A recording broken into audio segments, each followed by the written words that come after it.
ఎక్కడికి?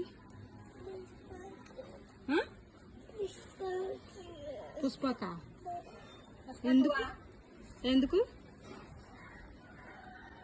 నీకెందుకు? చిన్నపిల్లాడు సినిమా వద్దు. మరి ఎక్కడికి?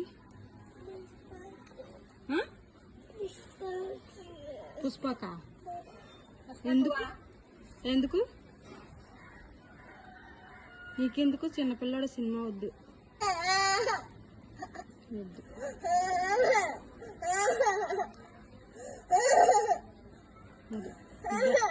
డాడీ టిక్కెట్లు తీయలేదు.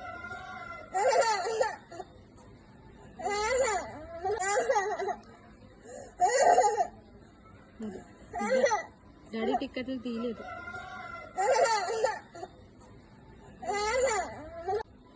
మరి ఎక్కడికి?